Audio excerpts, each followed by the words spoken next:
సాహితీ మిత్రులందరికీ హృదయపూర్వక నమస్కారాలు. ఉదయబాబు మాస్టర్ కథలు ఛానల్కు మీ అందరికీ శుభ స్వాగతం. ఈ రోజు మనం ఈ కార్యక్రమంలో సీనియర్ కథా రచయిత శ్రీ కొత్తపల్లి ఉదయబాబు రచించిన 2వ ధారావాహిక లేడీ సింగర్ 60వ భాగము మరియు చిట్ట చివరి భాగం విందాం. ఈ 60వ భాగంలోకి ప్రవేశించబోయే ముందుగా 59వ భాగంలో చివరి వాక్యాలను మరొకసారి గుర్తు చేసుకుందాం. రాఘవకు తెలిసినవన్నీ చెబుతూ రాజన్కి ఎంతటి తర్ఫీదు ఇచ్చాడో శ్రీకృష్ణ, రాఘవకు కూడా అలాంటి శిక్షణే ప్రారంభించాడు. మొదటి వారం తడబడినా రాఘవ కూడా శ్రీకృష్ణ చెప్పినట్లుగా చదవడం అలవాటు చేసేసుకున్నాడు.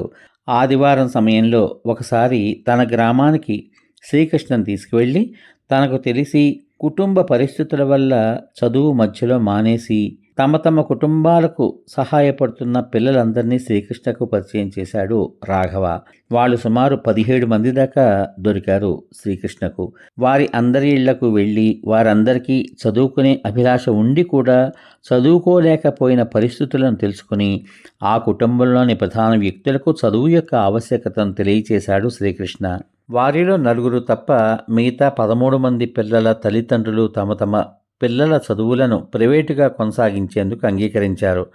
వారందరికీ సెలవు రోజు తాను వచ్చి పాఠాలు చెబుతానని ప్రోత్సహించడమే కాదు, శ్రీకృష్ణ ఆచరించి కూడా చూపించడం వల్ల ఆ పిల్లలు అందరూ ఆ తరగతులకి హాజరవడం మొదలైంది. చలమయ్య అందుకోసం తమ ఇంటి ఆవరణలో పాఠశాల వాతావరణం తలపించేలా ఒక చిన్న గదిని కట్టించాడు.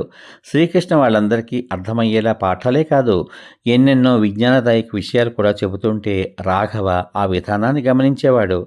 దాంతో ఆ ఊరిలో డిగ్రీ చదువుకుని ఖాళీగా ఉన్న విద్యార్థులు శ్రీకృష్ణ మరో ఊరు నుంచి వచ్చి తమ గ్రామంలోని విద్యార్థుల కోసం పాటుపడడం గమనించి తాము సహకారం అందిస్తామని ముందుకు రావడం చలమయ్యకు ఊరి పెద్దలకు ఎంతో ఆనందాన్నిచ్చింది. 3 నెలల సుదీర్ఘ కోచింగ్లో సెంటర్లో పెట్టిన అన్ని పోటీ పరీక్షలలో శ్రీకృష్ణ మొదటి నుంచి కూడా ప్రథమ స్థానంలో ఉండడం కోర్సు డైరెక్టర్ విశ్వనాథ్ గారికి, తరగతులు బోధించిన అధ్యాపకులకు చాలా ఆశ్చర్యము సంతోషము అనిపించింది. 100కి 99 మార్కులు లేదా 100కి 100 మార్కులతోనే ఉండేవాడు శ్రీకృష్ణ ఎప్పుడు ఆ పరీక్షల్లో. ఇప్పుడు లేడీ సింగర్ చిట్ట చివరి భాగం 60వ భాగంలోకి ప్రవేశిద్దాం. కోచింగ్ పూర్తయిన వారంలో రాజన్ దసరా సెలవులకు ఇంటికి వచ్చినప్పుడు అతని అక్క పెళ్లికి పట్టుబడ్డంతో చలమయ్య తన పిల్లలందరినీ సంప్రదించి ప్రధానం కార్యక్రమం ఏర్పాటు చేశాడు. ఆ కార్యక్రమానికి వచ్చిన శ్రావణ్ శ్రీకృష్ణను చూస్తూ నాకు దేవుడిచ్చిన మరో తమ్ముడు అని తన బంధువులందరికీ చెప్పడం రాజన్కి చలమయ్యకి చాలా సంతోషం అనిపించింది.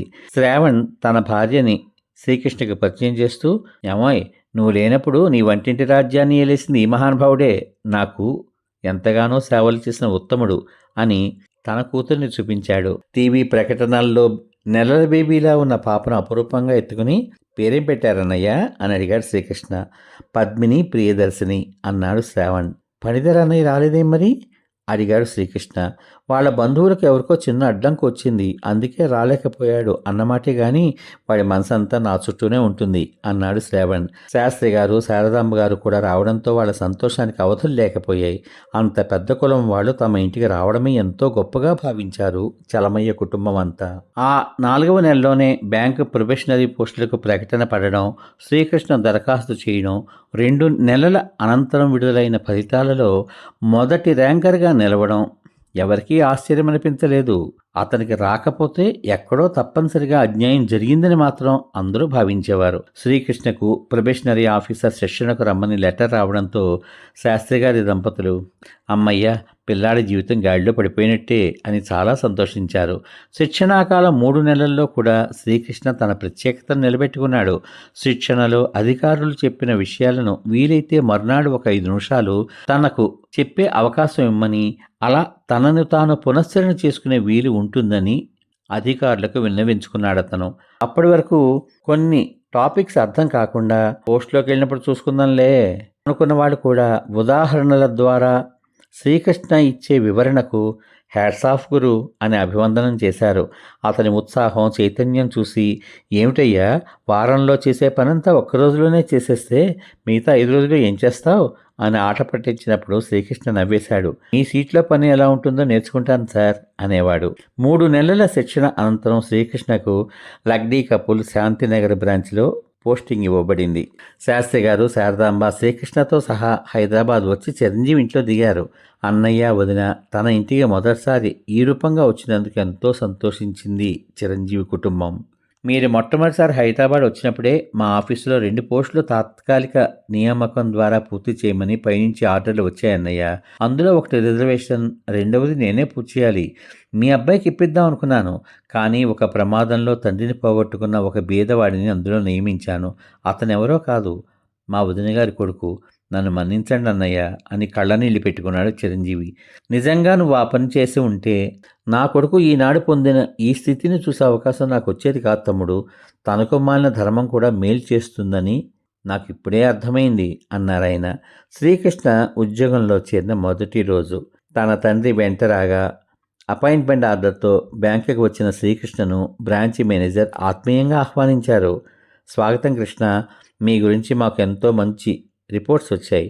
మీ వంటి టాలెంటెడ్ పర్సన్ మా బ్యాంకులో మాలో ఒకటిగా చేరుతున్నందుకు నా హార్దిక అభినందనలు అని హాజరు పట్టీలో సంతకం పెట్టించిన అనంతరం స్టాఫ్ అందరినీ తన క్యాబిన్కి రమ్మని కబురు చేసి శ్రీకృష్ణను వారందరికీ పరిచయం చేశారాయన. శ్రీకృష్ణ అందం, హుందాతనం, స్ఫుటంగా మాట్లాడే విధానం అక్కడ ఎక్కువ శాతం మందిని ఆకర్షించాయి. శాస్త్రి గారు శ్రీకృష్ణ కేటాయించిన సీటును చూసి కొడుకు సీట్లో కూర్చున్నాక మనసారా ఆశీర్వదించి ఇంటికి వెళ్ళిపోయారు. శ్రీకృష్ణ పనిలో పడిపోయాడు. మధ్యాహ్నం లంచ్ చేసిన అనంతరం, సార్ మీకోసం 2 ఆడవాళ్ళు వచ్చారు, మిమ్మల్ని కలవాలట అని ప్యూన్ వచ్చి చెప్పాడు. తీసుకురావయ్యా అన్నాడు శ్రీకృష్ణ యాంత్రికంగా. శ్రీకృష్ణకి మతిపోయింది. తనని కలవడానికి 2 శ్రీమూర్తులా? అది హైదరాబాద్లోనా? తనకు తెలిసిన వాళ్ళు ఎవరూ లేరే. తనకు ఉద్యోగం వచ్చిందని ఇంత తొందరగా తెలిసే అవకాశం ఎవరికుందబ్బా అని ఆలోచిస్తున్నంతలో అతని కళ్ళ ముందు ఒకే రకమైన చీరల్లో పదునెక్కిన పరువపు గుర్రాల్లా ఉన్న 2 స్త్రీమూర్తులు వచ్చి నమస్తే సార్ అన్నారు. తమ తమ చేతుల్లోని స్వీట్ బాక్సు, పళ్ళున్న క్యారీ బ్యాగు బల్ల మీద పెట్టి. అతను వాళ్ళని ఎప్పుడూ చూడలేదు. ఇద్దరిలో ఒకరు వివాహం అయినట్టుగా మెడలోంచి 2 పేటల బంగారు మంగళసూత్రం, మెడ చుట్టూ నల్లని త్రాచులాంటి నల్ల పూసలు, 2 చేతులకు నిండుగా అర్రజం చొప్పున బంగారు గాజులు, చెవులకు బుట్టలు దుద్దులు, గుండ్రని ముఖంలో భానుమతి గారి కుంకుమబొట్టు, కళ్ళ కింద లేత కాఫీ రంగు వలయాలు, పరిపూర్ణ ఆంధ్ర మహిళగా కనిపిస్తోంది. రెండో అమ్మాయి తెల్లని వెన్నపూసల కళ్ళ నుండి చురుకైన చూపులు చూస్తూ కోటేరు ముక్కు అంచున చిన్న పుట్టుమచ్చతో ఆరవిరిసిన కలువ నేవడంతో మెడలో ఒంటిపేట బంగారపు గొలుసుకు వేలాడుతున్న లక్ష్మీదేవి లాకెట్ ఎదపై అసమాన స్థలంలో ఊగిసలాడుతూ మన్మథుడు సంధించడానికి యవ్వన ధనుస్సుకు సిద్ధంగా ఉన్న బాణంలా ఉంది. కూర్చోండి, నా పేరు శ్రీకృష్ణ అని వారికి ఇట్లు చూపించాడు శ్రీకృష్ణ. వారిద్దరూ ఒకరి ముఖం ఒకరు చూసుకున్నారు. అనంతరం వారి గులాబీ రంగు పెదాలు చిలిపిగా నవ్వుకున్నాయి. వాళ్ళు తమ తమ పేర్లు చెబుతారేమో అన్న అతని ఆశ నిరాశ అయింది. మీరెంతో కష్టపడి మొదటి ర్యాంకర్గా నిలిచి ఇటువంటి ప్రతిష్టాకరమైన బ్యాంక్ బ్రాంచీలో ఉద్యోగం పొందినందులకు ముందుగా మీకు మా హృదయపూర్వక అభినందనలు అంది చిన్నామే. చెప్పండి, మీకు నేను ఏ విధమైన సేవలు అందించగలను? బ్యాంకు పరిభాషలో అడిగాడు శ్రీకృష్ణ. ఒక మంచి పాట పాడబోయ్, ఆడకంఠం అబ్బాయి అంది పెద్దామె. శ్రీకృష్ణ వెంటనే సీట్లోంచి లేచాడు సంతోషంగా. అక్క ఆంటీ మీరా అన్నాడు ఆశ్చర్యంగా. ఓ, గుర్తుపట్టేశావన్నమాట. పట్టేస్తామనుకున్నాను. నీకు కృతజ్ఞతలు చెప్పడానికి వచ్చాను కృష్ణ అంటూ తాను తెచ్చిన స్వీట్ ప్యాకెట్ అందించి మళ్ళీ అంది. నీ పుణ్యమా అని నేను నా దేవుడికి దగ్గరయ్యాను. అదే నా భర్తకి. స్త్రీ పురుష సమానత్వాన్ని XX క్రోమోజోముల నుంచే భగవంతుడు నిర్దేశించాడని తెలియని చదువుకున్న మూర్ఖురాల్ని. నీకు నా కృతజ్ఞతలు ఎలా చెప్పుకోవాలో తెలియడం లేదు. తొందరలోనే మనమంతా కలవబోతున్నాం. కలిసేలా నేను చేస్తాను అని కరచాలనం కోసం తన చేతిని ముందుకు చాపింది ఆమె. శ్రీకృష్ణ సంశయించాడు. అబ్బా, నీకన్నా నేను పెద్దదాన్నయ్యా. మన భావంలో తప్పు లేనప్పుడు కరచాలనం చేయడంలో తప్పులేదు అని తానే అతని చేతిని అందుకుని కరచాలనం చేసింది పెద్దామె. అతను టక్కున చిన్నామెకేసి చూశాడు. వెళ్ళొస్తాను సార్ అని చిన్నామె లేచింది. నాకేం అర్థం కాలేదు, దయచేసి చెప్పండి, మీరెవరు? ఎందుకు నన్ను ఆట పట్టిస్తున్నారు? శ్రీకృష్ణ తన నుదుట పట్టిన చెమటను రుమాలుతో అద్దుకుంటూ అన్నాడు. సరే, క్లూ ఇస్తాను, పట్టుకో. ఆమెని అక్క నీ ఫోన్ నెంబర్ అందజేసినప్పటి నుంచి నీ గురించి CIDలా పనిచేసి తెలుసుకుని నా సమస్యకు చిన్నవాడివైనా నువ్వే సరైన పరిష్కారం అందజేయగలవు అనే నమ్మకంతో నీకు ఫోన్ చేసి నిన్ను ఏడిపిస్తున్నాను అనుకుని నా తప్పుని నేనే తెలుసుకుని నన్ను ఏడిపించేలా చేసిన నిన్ను మనస్ఫూర్తిగా అభినందిద్దామని వచ్చిందాని కృష్ణ. నా పేరు శృతి. ఇంక చెప్పక్కర్లేదనుకుంటాను అంది ఆమె కొంటెగా. అంటే అంటే మీరు గంగాధరం గారి పెద్దమ్మాయి శృతి. రెండవ ఆమె లయ్య చెన్నైలో ఉన్నారు. మరి శ్రీకృష్ణకి ఆనందంతో మాటలు గొంతు పెగలి రాలేదు. అతను రెండవ అమ్మాయి కేసు చూశాడు. శరీరం సన్నగా కనిపించిపోతూ ఉండగా కళ్ళల్లో ఆనంద బాష్పాలు నిండగా కృతి అని పిలిచాడు. ఆమెను తనకు తెలియకుండానే చేతులు చాచి. దాదాపు అదే స్థితిలో ఉన్న కృతి ఒక్క క్షణం తమాయించుకుంది. అక్క, నేను వెళ్తున్నాను, అతన్ని మామూలు మనిషిని చేసిరా అని గిరుక్కున తిరిగి అక్కడి నుంచి వెళ్ళిపోయింది కృతి. కథా పరిహారం. 2 నెలల తర్వాత, కృష్ణ ఏమైనా మాట్లాడు కృష్ణ అంది ఆమె. ఏం మాట్లాడను? నాకు నిజంగా మాటలు రావడం లేదు. ఇది కళ నిజమా? 5వ తరగతిలో నేను చూసి ఇష్టపడిన అమ్మాయి ఇప్పుడు ఇలా నా చేతుల్లో. నేనే తన చేతుల్లో. అది కాదు, తన హృదయంలో ఇన్నాళ్లుగా నేనున్నానంటే నమ్మలేకపోతున్నాను అన్నాడు శ్రీకృష్ణ మార్దవంగా. నిజం కృష్ణ, మన చిన్నప్పుడు ఆ రోజు నువ్వు మా ఇంట్లో పాట పాడి వెళ్ళిపోయాక నిన్ను మా అమ్మ దగ్గర వెక్కిరించాను. అప్పుడు మా అమ్మ నన్ను తిట్టింది. ఆ కుర్రాడు మీ నాన్న పాడమంటే పాడాడు. అతనికి ఉన్న కంఠంతో పాడాడు. అతని అంత మధురమైన కంఠస్వరం నీకుందా? లేదు కదా. ఆడదానిగా నీకు అలాంటి స్వరమే ఉంటే నువ్వు మరొక అద్భుతమైన గాయని అవుతావు. మనకు లేని గుణాన్ని అవతల వారి దగ్గర చూసినప్పుడు ఆ ఓర్వలేనితనాన్ని అసూయ అంటారు. అసూయ, అసంతృప్తి ఉన్న ఆడది జీవితంలో సుఖపడదు తల్లి. ఇది బాగా జ్ఞాపకం ఉంచుకో. నేను చెప్పిన మాటలు మళ్ళీ ఒకసారి నాకు చెప్పు అని అడిగి మరీ చెప్పించుకుంది మా అమ్మ. 5వ తరగతిలో ఉండగా రాజు మాస్టారు తెల్లని త్రాచుపాం పిల్లను చంపేసినప్పుడు భయంతో నిన్ను కౌగిలించుకుని ఉండిపోతే తోటి పిల్లలందరూ మన ఇద్దరిని ఏడిపించారు.